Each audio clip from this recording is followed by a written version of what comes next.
Assalamualaikum warahmatullahi wabarakatuh. Perkenalkan, nama saya Caca Boa dari Prodi Tadris Matematika semester 6, Sekolah Tinggi Ilmu Tarbiyah Al-Hikmah Tebing Tinggi. Baik, di dalam video ini saya akan membahas tentang administrasi pendidikan dalam profesi keguruan, mata kuliah profesi keguruan dosen pengampu Ibu Adriani Sari Nasution MPD. Pengertian administrasi pendidikan. Administrasi pendidikan mengandung pengertian proses untuk mencapai tujuan pendidikan. Proses itu dimulai dari perencanaan, perorganisasian, pengarahan, pemantauan, penilaian. Konsep administrasi pendidikan. A. Sistem pendidikan nasional. Sistem pendidikan nasional adalah satu keseluruhan yang terpadu dari semua satuan dan kegiatan pendidikan yang berkaitan satu dengan lainnya untuk mengusahakan tercapainya tujuan pendidikan. Baik, yang B, sekolah sebagai bagian sistem pendidikan nasional. Di dalam Peraturan Pemerintah Republik Indonesia Nomor 29 Tahun 1990 tentang Pendidikan Menengah. Pendidikan menengah didefinisikan sebagai pendidikan yang diselenggarakan bagi lulusan pendidikan dasar. Pendidikan menengah mempunyai bentuk satuan pendidikan yang terdiri atas A. Sekolah menengah umum, B. Sekolah menengah kejuruan, C. Sekolah menengah keagamaan, D. Sekolah menengah kedinasan, dan E. Sekolah menengah luar biasa atau SLB. Sebagai suatu unsur atau komponen sistem pendidikan nasional, sekolah menengah harus ikut menyumbang terhadap tercapainya tujuan pendidikan nasional.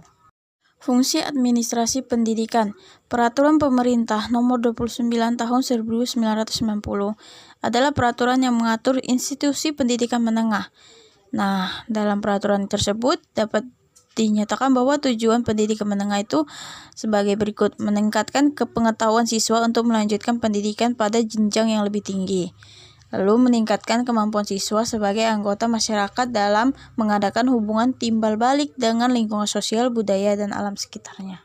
Agar kegiatan dalam komponen administrasi pendidikan menengah dapat berjalan dengan baik, maka tercapainya tujuan tersebut harus dikelola dengan suatu tahapan proses yang merupakan siklus, mulai dari perencanaan, perorganisasian, pengarahan, perorganisasian, pembiayaan, pemantauan, dan penilaian. Nah, kita masuk ke dalam perencanaan. Proses perencanaan di sekolah harus dilakukan secara kolaboratif, yang artinya itu dengan mengikut sertakan personal sekolah dalam semua tahap perencanaan itu. Nah, pengikutan sertaan ini akan menimbulkan perasaan ikut memiliki yang dapat memberikan dorongan kepada guru dan personal sekolah yang lain untuk berusaha agar rencana tersebut berhasil. Yang B, perorganisasian.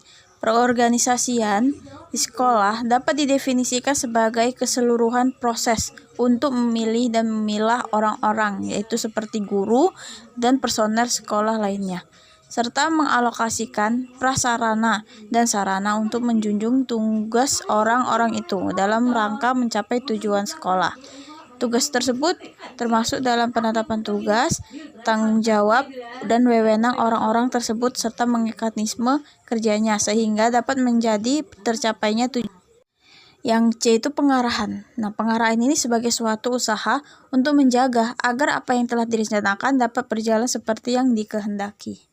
Yang D itu perkoordinasian. Perkoordinasian ini dapat dilakukan melalui berbagai cara, seperti melakukan penjelasan singkat, briefing, mengadakan rapat kerja, meeting, memberikan petunjuk pelaksanaan, dan petunjuk teknis.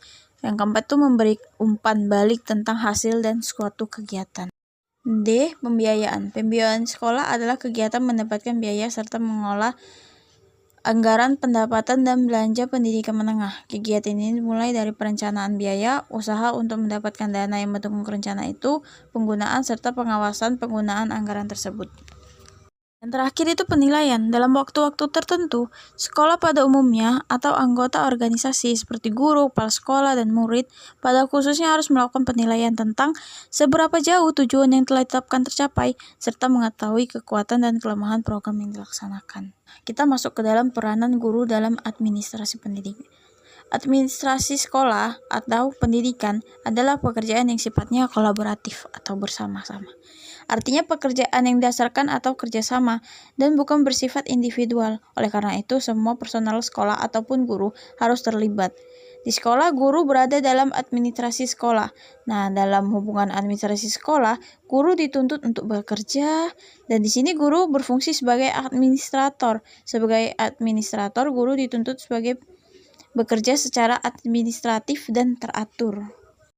Terima kasih kepada teman-teman yang sudah menonton, dan terima kasih juga kepada Ibu dosen Ibu Azriani Sari Nasution MPD yang telah memberi tugas ini. Saya undur diri. Saya ucapkan Assalamualaikum warahmatullahi wabarakatuh.